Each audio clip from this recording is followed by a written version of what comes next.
Welcome to the 40th Texas Bluebonnet Award Luncheon Program. I am Melanie Scales, the 2019-2020 Chair of the Children's Roundtable of the Texas Library Association. Thank you for joining me today to celebrate the rich tradition of the Texas Bluebonnet Award. We are grateful for the opportunity to celebrate the Bluebonnet Award with you in this virtual format.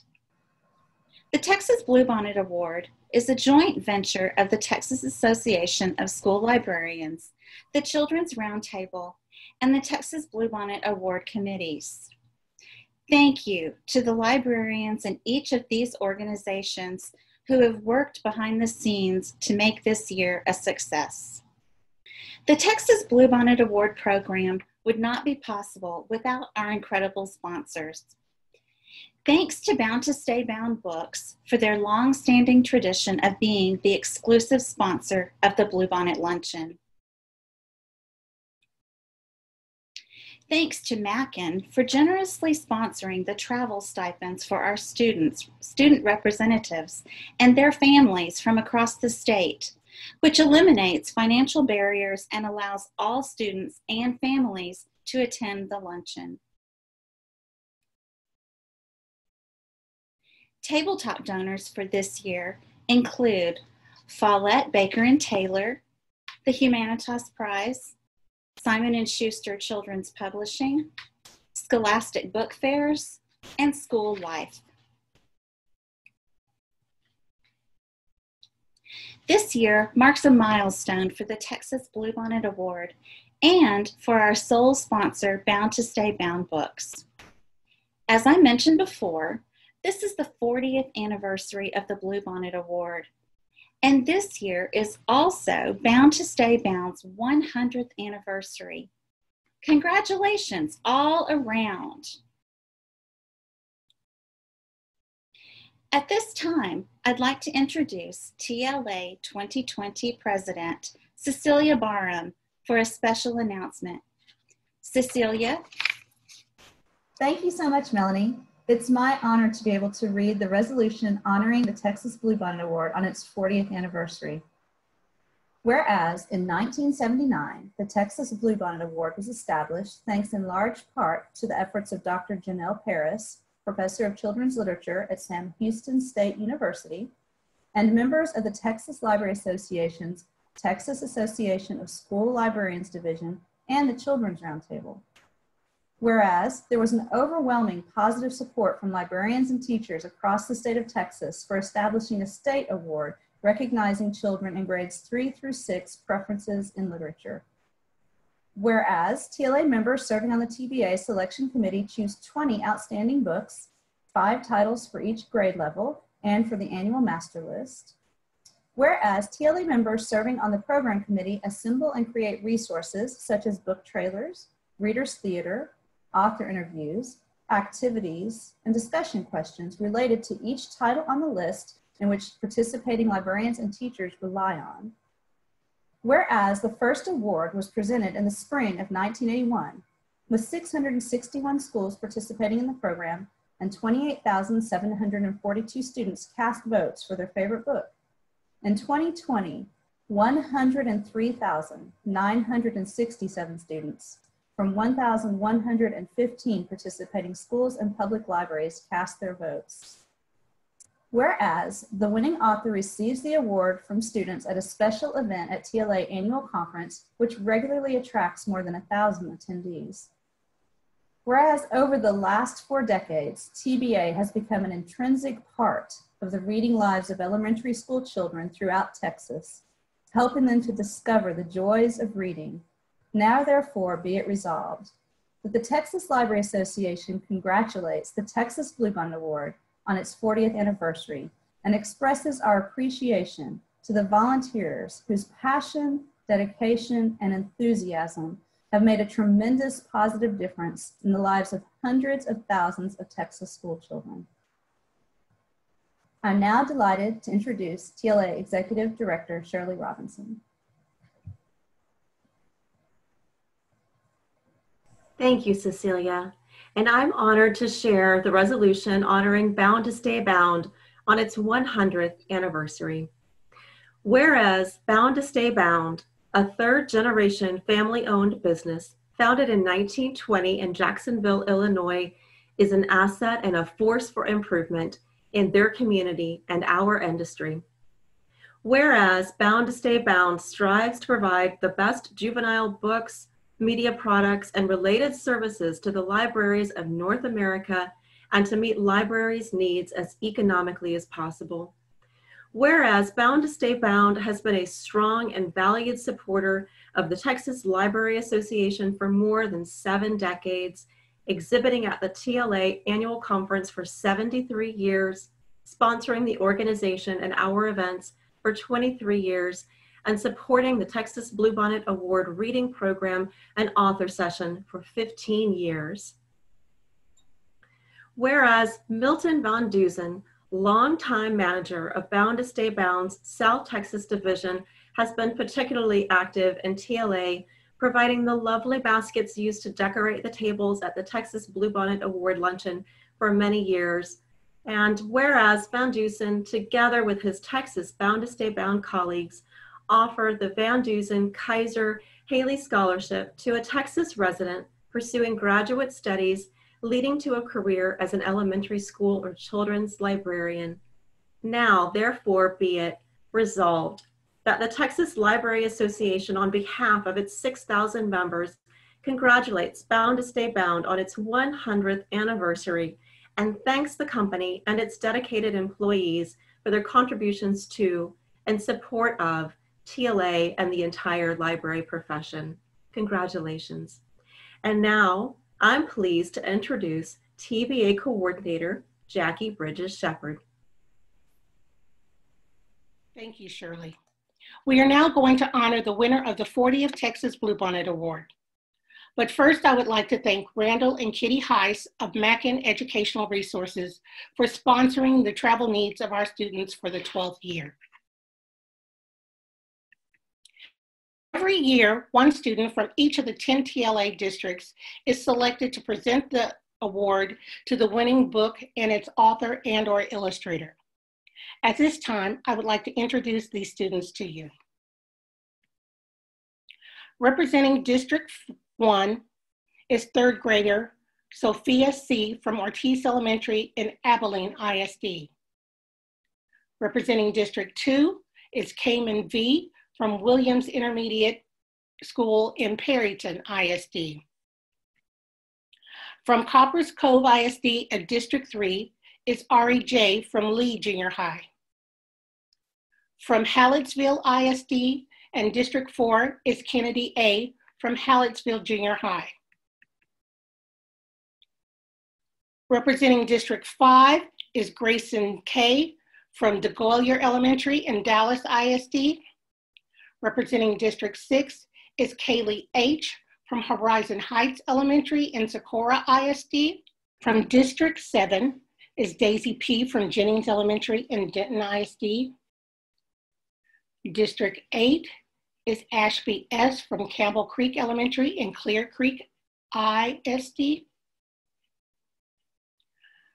Representing District 9 and Friendship ISD is Brooklyn R. from Willow Bend Elementary.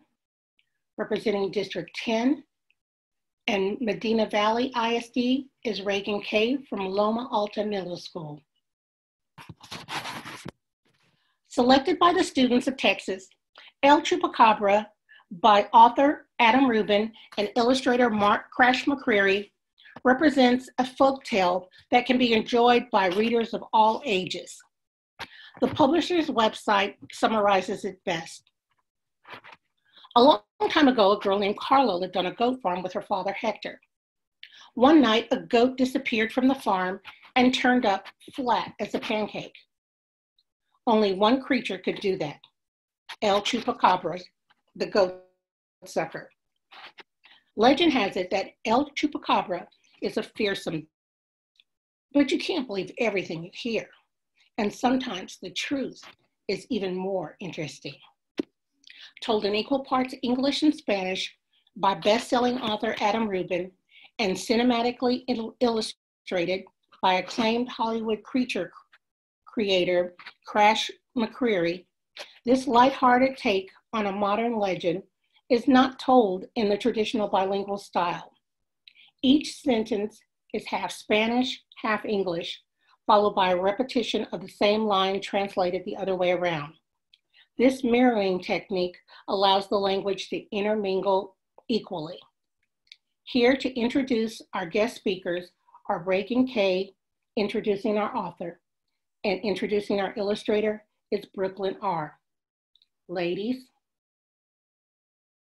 I'm Reagan Chrome from Loma Alta Middle School in Medina Valley ISD. I am here to introduce an awesome person. This author loves fried chicken and his favorite color is blue, which doesn't seem like a coincidence since he won the Bluebonnet Award.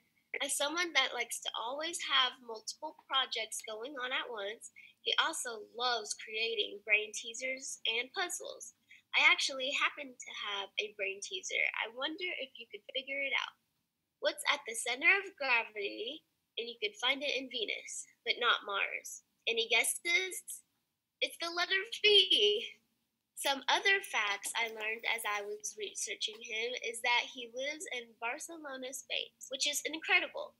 In case I wasn't excited enough to meet him, the man loves otters. I love otters, especially ones holding their babies. He spent 10 years in advertising, but now I am so happy to say he has found his calling as an author of 10 picture books, one of which was the winner of Texas Bluebonnet Award, and all the proceeds of this award-winning book are going towards the Hispanic Federation. Everyone, it is my pleasure to introduce the wonderful author of El Chupacabra, Adam Rubin. How's it going, everybody? Adam Rubin here, author of El Chupacabra.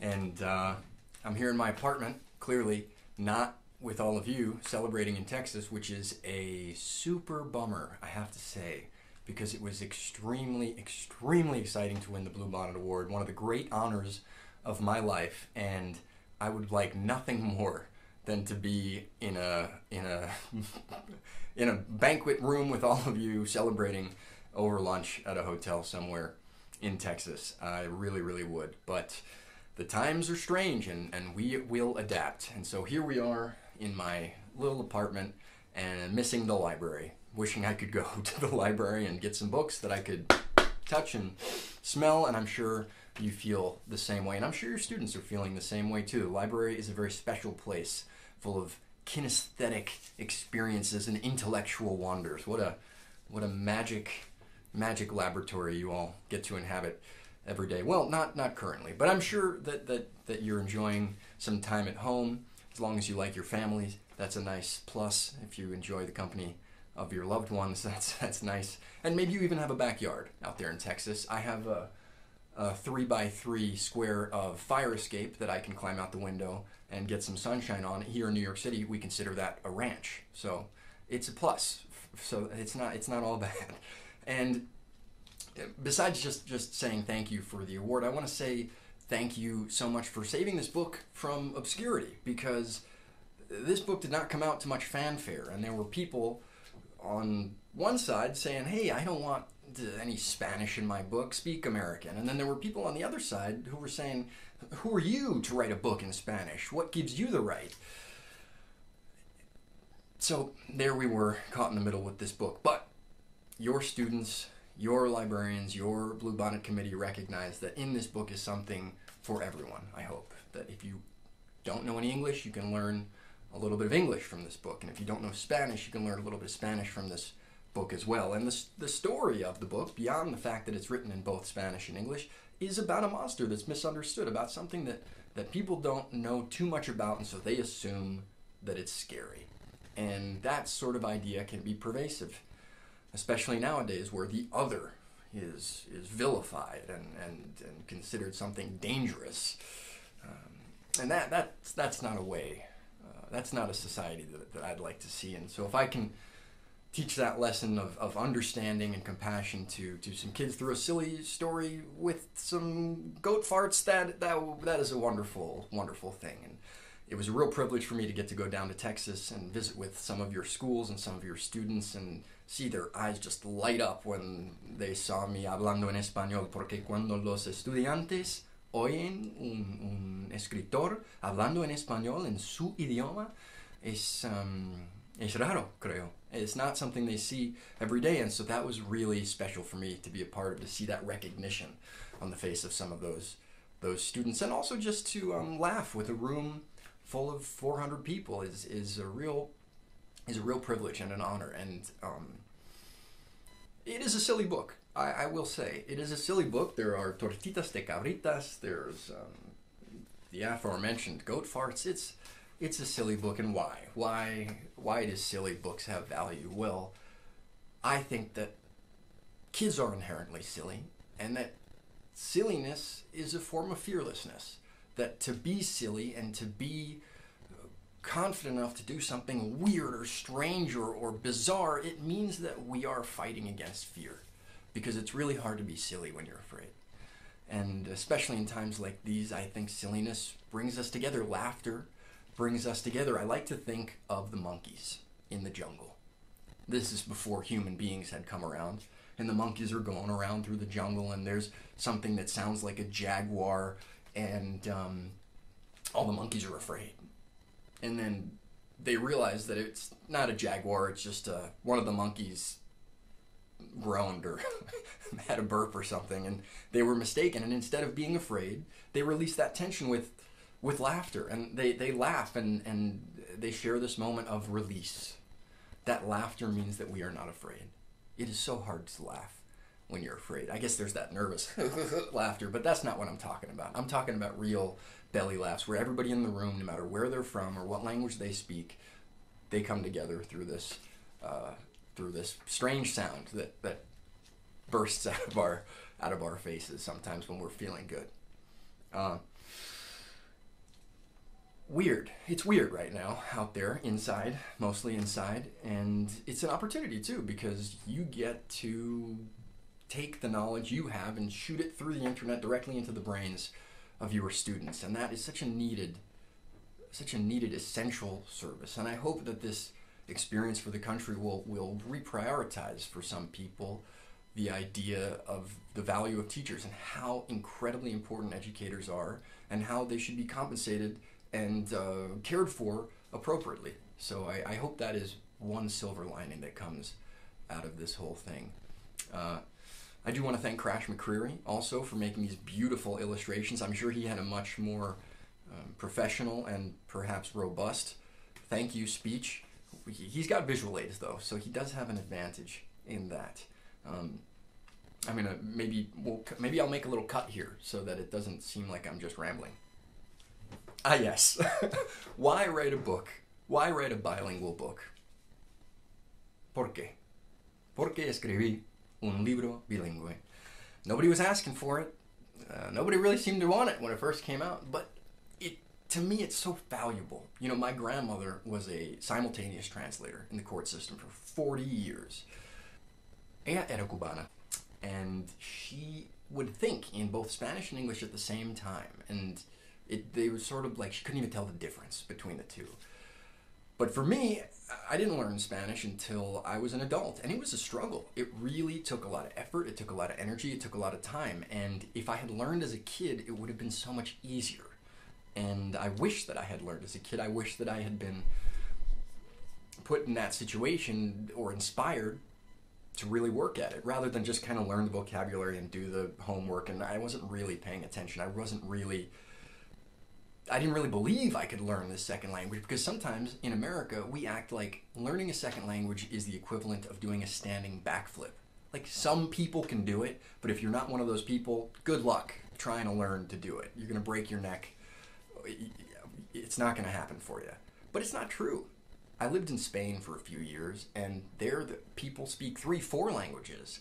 It's just a mindset of, I want to communicate with as many people as possible. I want to learn more about the world, so I'm going to learn this other language. And we can do that here too. We just need to convince our kids and make them realize that when you speak another language, it's like having a superpower. It's like finding a secret door to a hidden world that has been right in front of you the whole time. You didn't even know it existed, and you step through that door And now you have access to all these people and places and movies and music that were invisible to you before, that you couldn't even understand. And that is a magical, powerful proposition for a kid. The more bilingualism we promote in the United States, the less xenophobia we'll have, the more compassion we'll have. I truly believe that when you learn a second language, you realize that the words we use are subjective. And what I try to say is not necessarily what you understand. That realization could fix a lot of tension and a lot of problems that we're having. So I believe strongly that bilingual education could help solve some of the tensions and problems that we have, some of the misunderstandings, literally, that we have in this country that will, unfortunately, I'm afraid, really be thrown into stark relief as we move through this crisis with the coronavirus. But let me end on a positive note, because you all watching this video, all 100 of you, 120 of you watching this video, are champions of knowledge, champions of learning, ambassadors of information. You inhabit the most informative room in the entire school. Well, hopefully at some point we'll be back in that room, in that sanctum where the librarian is the master of the books that you can see and that you can smell, and that these books and this book go on to have a life of their own. Thanks to you, thanks to the Bluebonnet Award, this thing goes off into the world for kids to have experiences where I'm not involved and you're not involved, and it just goes. And it just goes off, and it continues to live on. And that is thanks to you. So once again, thank you so much from the bottom of my heart. Mil gracias a todos las bibliotecarias. Gracias. Hello, my name is Brooklyn Roseborough. I represent Willowbin Elementary in Friendship ISD.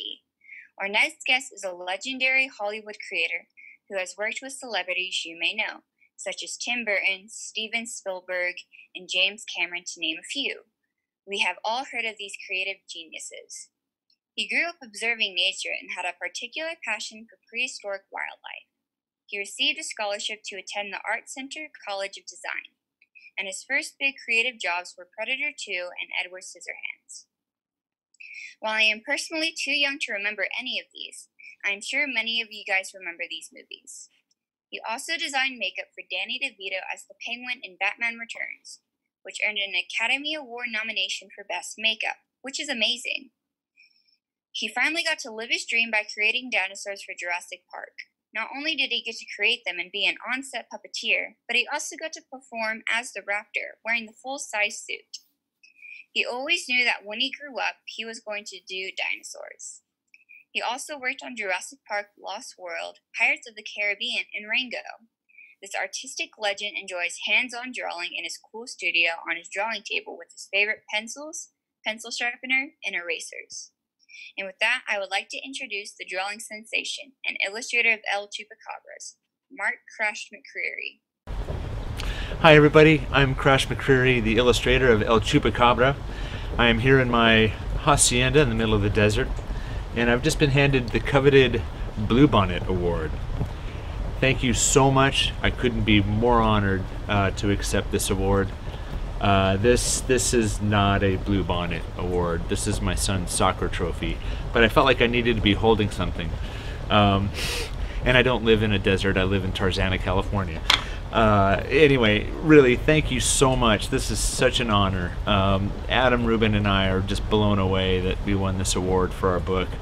And, you know, especially when we came into Texas and walked into the room with all the other nominees and just saw the amount of talent, and the last thing we thought would happen is our book get this attention, let alone this award. So thank you again. I'd love to tell you a little bit about how we came about making the book as well. I think I'm on fire. Jesus. All right, so I'm going to take you through the process that I used to come up with the characters for the book, which is very similar to film when I work on a movie. And that was, you know, coming up with Chupacabra's look. And so I just did a bunch of small sketches, you know, trying to be as free and loose with it as possible. And, you know, I wanted him to be cute, but he's still a little monster. So the balance between that was a little tricky. So I'd done a bunch of sketches, and this guy on the right kind of felt like he was starting to get somewhere. So I went off on that design and eventually came up with this guy. And I thought he was pretty cool, and I sent it off to Adam, and he's like, oh yeah, this is terrific, and let's don't put wings on him though. I don't know why I put wings on him, but I did. And so from this point, what I'll do is I like to get into character stuff. So, you know, Adam and I discussed a lot about Chupacabra. You know, he's this little gentleman. He loves churros dipped in chocolate, and butterflies like him, and you know, he's this cool little guy. Maybe he's wearing a monocle. And so it was really about kind of exploring his character, a little bit of his world. And I'll always start with these really, really rough sketches like this. The next thing I had to design were the goats, which were a lot of fun to do because they're so funny. And I really wanted to make them have so much character and be a little silly. And these are, before I had Chupacabra figured out, I kind of was, you know, how big is he sitting on the nose of a goat? So we were playing with those ideas a lot. And here's the kind of final design of Chupacabra sitting on the nose. And we also had to figure out, how do you suck a goat? Does he unscrew his horn, or does he climb up his nose? So we had him climbing up his nose ultimately. And then we have the goat pancake. And I had the idea that all the goats were kind of standing around staring at it. And then I thought, no, you know what? They need to be up in a tree, because I've seen photographs of goats in a tree. And I just thought that was so hilarious. So we had to put that in. And so I started playing with the goat pancake idea, and we don't want it to be creepy or anything like that. And I think this design here, which was the final design, pretty much kind of nailed it. Next, I had to design Carla and Hector, the father and daughter, who are the main characters other than Chupacabra. And I had a friend who had a daughter who posed for me, and I love to use reference when I draw. And she was a little too old though, but so I had to age her down quite a bit, which was fine. But I think she turned out really great. Her father, Hector, on the other hand, this character has a very deep meaning for me because I modeled him after a friend of mine named Umberto, who was kind of a shaman, kind of the mayor of this little mountain town called Real de Catorce in the middle of Mexico. And sadly, he passed away a couple of years ago, and he was a really, really dear friend of mine. And so I dedicated the book to Umberto. The next character was the flower lady, kind of the love interest for Hector. And again, I had a friend who didn't mind posing for me, and it always helps for me to have reference of people. I can draw animals really well, but people I have a hard time with. So she was really terrific. And then I had to design the town in the desert. What does that look like? And so I had done some sketches of the forest that the Chupacabra might live in. And there aren't really any forests in the desert. They're a different kind of forest. There are goat farms that have big trees, which helped out a lot.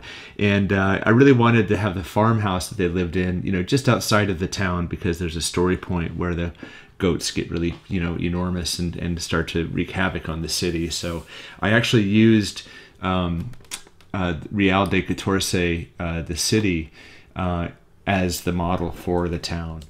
So once I have a cast of characters figured out, it's time to move on to story keyframes. And so these are going to be the panels for every page. Adam Rubin had a script, and so each page has a very specific text to it and story point. So this is where I go in, I start playing with ideas about what that panel might look like. And this one in particular, the one in the upper left corner and the lower one, were pretty much how they came out in the final. And then I'll start adding more characters to a scene, and these are really small drawings. Like here you can see just the size of that's an 11 by 14 piece of paper. So these are very small little sketches, but they really inform a lot as far as composition and design go. And at this stage, we make a lot of changes, which are fine. This last panel of the goat being blown up with the bike pump, originally it was this configuration, which I get it. It's for kids. And now we're moving into the final pencil renderings. I draw everything in pencil first, from these little tiny sketches to these pretty big pieces. This is at least 2.5 feet wide. This is where I can really get into a lot of detail. Some of them are made up of different elements that I know are going to be part of a larger collage, so I'll do each individual element on its own and then paste them all together and then redraw the whole thing, like this piece here. Even, from the very first sketches of the Chupacabra, not a whole lot changed. I like to go off of my first instincts a lot of time. And there's also an opportunity to kind of add a lot of kind of subtext. Like in Carla's room, there's pictures of her and her mom, and little details like this kind of give you a backstory as to, where is her mom? And I think it's kind of a sad conclusion. But, and when we switch over to Hector, behind his head on the wall is a picture of his wife, and on the nightstand are 2 wedding rings. So I'm just trying to add depth to the story that's already there. When I get into these large pencil drawings, I take a lot of reference of myself. I use myself as a model. I use reference photos I've taken. Here's some of the goats. But with Chupacabra, I really didn't have much reference to go off of. So what I'll use sometimes are 3D modeling programs. And so I built his head in this program so that I can see these difficult angles that might be tough to draw or try to figure out just on my own, because its eyes are so big. And it really helps having a model like that, whether it's from behind or even a profile shot. It gives me something to go off of. And I have another program called SketchUp where if I have this is my initial sketch, and this model, it's very simple and crude, but it gives me an idea of perspective and how to place characters and objects, which is really helpful. As well as with these goats, like this upshot is a very strange shot. So that model, that 3D model, really helps me kind of define these characters and then into color. And speaking of color, this is what I move into next. One of my favorite painters of all time is Joaquin Sorolla, who, you look at her white blouse, but look at how the colors that are in there, the oranges and the blues. And he was such an inspiration for me in this book to really kind of play with color and really make it rich and exciting. Even in the goat's fur, it's not just brown. The browns are made up of purples and yellows and oranges and blues. I also wanted to play with the color timing too between panels. So this panel of the Chupacabra has a little bit more muted kind of tones, and then the next page is this explosion of color and vibrance. So that's pretty much it. It's all the time I have. I'd love to keep telling you everything about the book, but I hope you enjoyed the book as much as I enjoyed making it. I just really want to say thank you to the teachers, to the librarians, and particularly to the kids who voted for our book to win this award. That means so much to Adam and I, and we just couldn't be more thrilled and honored. So thank you so much. And we're so upset that we couldn't be in Texas in person. We would have loved to have met everybody. So, and unfortunately at these times it's crazy, but we gotta do what we gotta do. So thank you again for this. Everyone stay safe. And again, thank you. Take care. Thank you, Texas librarians, for helping 103,967 children of Texas participate in this year's voting process. It is now my pleasure to introduce the dedicated and hard-working members of the Texas Bluebonnet Award committees. These are the people that have experience with YouTube, WordPress, Twitter, Facebook, and other social media. They create book trailers, develop questions for author interviews, write readers' theaters, collect age-appropriate resources such as maker activities and read-alikes, and they write discussion questions. This year, the members have placed all web resources such as book trailers onto a Google site for easier access. The members of the program committee are Leslie Baker, Julianne Bamford, Jessica Silva, Dina Carranza, Heather Owens, Devin Weaver, Catherine Harrison, Carrie Breshnahan, Andrea Cardone, Jolie Jennings, Brenda Speck, and Angela Jones.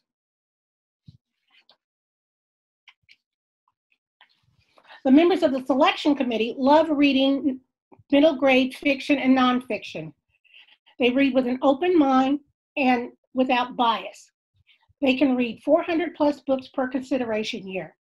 And we discuss using the specific criteria for reviewing various genres and the appeal terms emphasized during our mentoring process. The members of the selection committee are Zula Mabuli, Lori Laguna, Veronica McKay, Lauren Nalipia, Morgan Bricky Jones, Susan Niefler, Terry Harkey, Christy Henson, Jennifer Sprague, Krista Britton, and Rachel Henderson Cook. I would also like to welcome our new members as of March 26, 2020. They are Jan Williams, Margaret Resendez, Melissa Handley, Phyllis Azan, Darby Pilgrim, Allison Blythe, Melissa O'Rear, and Leslie Baker. Thank you, Texas Bluebonnet Award committees, for a job well done. But if you would like to be a member of the best book club ever, go to txla.org and find us under the reading list tab to be one of the future members of the Texas Bluebonnet Award committees. Thank you for joining us today to celebrate kids in reading, authors and illustrators, libraries and librarians. The Bluebonnet tradition continues because of the work of librarians across the state. Please know that you are appreciated. At this time, I'd like to recognize the Executive Board of the Children's Roundtable. Past Chair is Bethany King. Chair-elect is Sarah Pope. The Counselor is Shelley Lane. The Webmaster is Phyllis Anazine. And the Secretary is Emily Cooper-Stotch. The Tassel Executive Board is as follows. The Chair is Rochelle O'Neill. The Past Chair is Nancy Jo Lambert. The Chair-elect is Christy Starr. Counselor Nicole Cruz. And Secretary is Lisa Zinke. Special thanks go to Shirley Robinson, Executive Director of TLA, and Cecilia Barham, President of TLA, for their unending support of the Texas Bluebonnet Award program. I cannot properly express my gratitude to these two ladies, my luncheon co-chairs. Emily Cooper-Stotch and Kristen Fournier have gone above and beyond to make the luncheon and now the visual celebration a success, the virtual celebration a success. Thanks for working so hard and for putting up with me during this process. I am eternally grateful that I can count you as my friends. Thank you for being with us, and congratulations once more to Adam Rubin and Crash McCreery. Please stay tuned for a video celebrating the 40 winners of the Texas Bluebonnet Award.